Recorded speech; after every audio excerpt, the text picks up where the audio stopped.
हमें ये विधेयक नहीं चाहिए, इसको वापस लो, वापस की बात कर रहे हैं। ये अभी कह रहे हैं देखेंगे, तो ये रोका है। जैसे जनता का कीमत कितना, 5 किलो अनाज, हमारा कीमत क्या है, 5 किलो अनाज।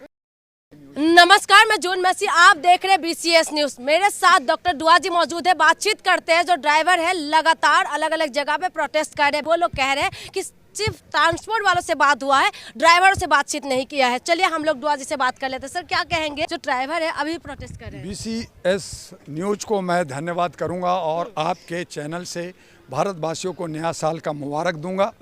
जो जिस तरह से हमारे गृह मंत्री अपने हाथ में कानून लेकर के जनता से नहीं पूछना, ट्रांसपोर्टर से नहीं पूछना, एसोसिएशन से नहीं पूछना और मनमानी कर करके पार्लियामेंट के अंदर सारे संसदों को बाहर फेंक कर करके ये जो हिटलरगिरी कर रहे हैं, ये जो तानाशाही कर रहे हैं, ये जुल्म है। और इस पे जब मैंने ज्ञापन दिया, जब इनसे संपर्क किया, तो कह रहे ये दुआ ह्यूमन राइट्स वाले हमारे विधेयक को विरोध कर रहे हैं, तो मुझे अरेस्ट करना चाहते हैं। हमारे 2 दिन मोबाइल को सर्वर पे डाल दिया, हमारे मोबाइल को का जो है वो रिकॉर्डिंग कर रहे थे। हम कहा करो ना, हमें अरेस्ट करो, हमें गोली मरवा दो, हमें जान से मार दो।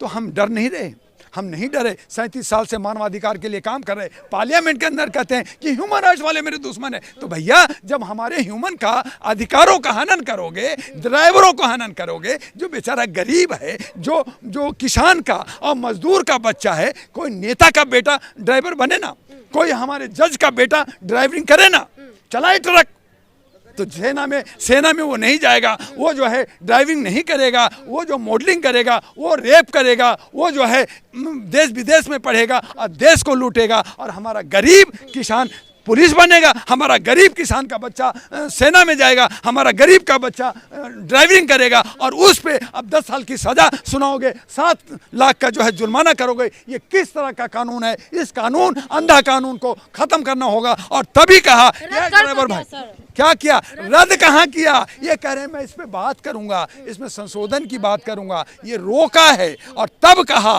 कि भाई हमें ये विधेयक नहीं चाहिए, इसको वापस लो, वापस की बात कर रहे हैं। ये अभी कह रहे हैं देखेंगे, तो ये रोका है। जैसे महिला विधेयक रोका हुआ है, एनआरसी रोका हुआ है, यूसीसी रोका हुआ है, 370 का ड्राफ्ट नहीं बना है। तो ये विधेयक ला रहे हैं, रोक रहे हैं, इम्प्लीमेंट हो कहाँ रहा है? इम्प्लीमेंट नहीं कर रहे। जब इनको लगता है फुक्की लग जाती है, डर लगती है, तो रोक करके कहते हैं मैं देखूंगा। तो आपने जो है एक झगड़ा का टंटा बना करके कि अगर मैं सत्ता में नहीं रहूंगा, दूसरा आएगा तो दूसरा कहूँगा ये देखो जी ये पास करो ताकि मैं लड़ूंगा। तो इस तरह का ये जो है मुद्दा बना करके कुर्सी का खेल, सत्ता का खेल खेल रहे हैं। और कहीं ना कहीं हमारे संविधान को इन्होंने धत्ता बनाया है, हमारे लोकतंत्र को ये जो कमज़ोर किया है, ख़त्म कर दिया गया है। और हमें जिस तरह से 1500 साल से हम गुलाम रहे हैं, आज भी हम गुलामी में जी रहे हैं। हम जनता को गुलामी का एहसास नहीं हो रहा है। और जिस दिन जनता को गुलामी का एहसास हो जाएगा कि हम गुलाम हैं, उस दिन एक जन क्रांति आएगा, इतिहास आएगा। सर, मोदी जी जब से आए तब से सब कुछ खुशहाल हो रहे हैं, आप गुलामी बोल रहे हैं। जर्नलिस्ट महोदया, हम खुशहाल हैं कि हमें मुद्रा योजना में यहाँ पे जितने बच्चे हैं, जितने नौजवान हैं, क्या 10-10 लाख रुपया मिला? क्या इनको 2 करोड़ रोजगार मिला? इनको जो है क्या शिक्षा और स्वास्थ्य मिला? इनको कहा पकोड़ा बेचो, यही तो विकास हुआ। इनको कहा शिक्षा नहीं है तो जाओ पकोड़ा बेचो, आप स्वास्थ्य नहीं है तो मर जाओ, और जो है हम जो है कोरोना में भी तुम मरो, और हम जो है बड़े बड़े हॉस्पिटल बना के धंधा करेंगे, पैसा तो धंधेबाज हैं। ये मंदिर के नाम पे धंधा कर रहे हैं, ये जो है शिक्षा के नाम पे धंधा कर रहे हैं, ये जो है स्वास्थ्य के नाम और सुरक्षा के नाम पे धंधा, तो धंधा हो रहा है। आज हमारा देश के अंदर कोई देशभक्त नहीं है, राष्ट्र को बढ़ाने के लिए, विकास करने की बात नहीं कर रहा। और मज़े की बात है कि आज बीजेपी, आज जो सत्ता है, उसके बीच में ही बहुत सारे, जैसे गडकरी साहब हैं, वो बड़े ईमानदार आदमी, उन्होंने कहा हाँ हमारे पीछे में कमियां हैं, तो कमियां उनको दिखती नहीं है, उनको सिर्फ हरा हरा दिख रहा है।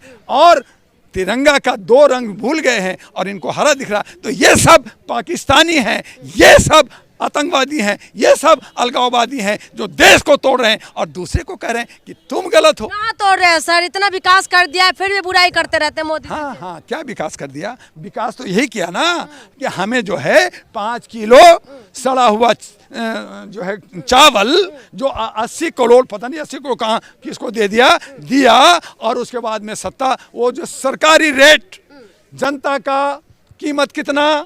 5 किलो अनाज। हमारा कीमत क्या है? 5 किलो अनाज। हम गरीब हैं तो 5 किलो अनाज, बाकी क्या जैसे पहले। अरे कमियां एक है वो तब तो, ये तो ऊपर से लेकर नीचे तक झूठ का पुलिंदा और जो है बकवास करने वाला, बतौला करने वाला, क्या क्या कमी नहीं है। लेकिन हमारे के यहाँ अंधभक्ति चलती है। हम जो श्रद्धा में चूर हैं, हम विश्वास करते हैं, हम बड़े लोगों का आदर और सम्मान करते हैं। भारत की हमारा संस्कृति है, इसीलिए वो जो है चल रहे हैं 30 और 32% को लेकर के, अंधभक्ति लेकर के, ईवीएम में चोरी कर करके राज कर रहे हैं और कह रहे हैं कि 70% का कोई मतलब नहीं है। हम राज कर रहे हैं तो इसीलिए हम 70% गुलाम हैं और गुलामी जी रहे हैं। तब कहा कि अगर हमें गुलामी का एहसास हो जाएगा, भारत का निर्माण कर दिया, जिस दिन हमारे गुलामी का एहसास होगा, हम बताएंगे कि महाभारत कैसे होता है और नया भारत कैसे बनता है। नया भारत का निर्माण कर दिया है। अमृत काल में जी रहे हैं आप। हाँ, अमृत काल में जी रहे हैं ना, इसलिए हमारे सारे नौजवान गरीब हैं। 205 लाख करोड़ हमारे ऊपर लोन हो गया है। 111 में आसान पे गरीब हो गए हैं। आप जानते हैं 205 लाख करोड़ क्या होता है? हमारे जो है घर के बीवियां, हमारे दादा दादी, नाना नानी कहते हैं बैंक से लोन मत लेना, मानसिक गुलाम हो जाओगे, आप पे जो है आके पुलिस पकड़ेगी। तो हम लोन नहीं लेते डर के मारे, गाड़ी नहीं खरीदते, घर नहीं खरीदते। लेकिन आपको पता है कि एक गरीब आदमी भी, यहाँ जितने भी जनता बैठा है, उन पे 1,40,000 का लोन है, ऋण है, इनको देना पड़ेगा।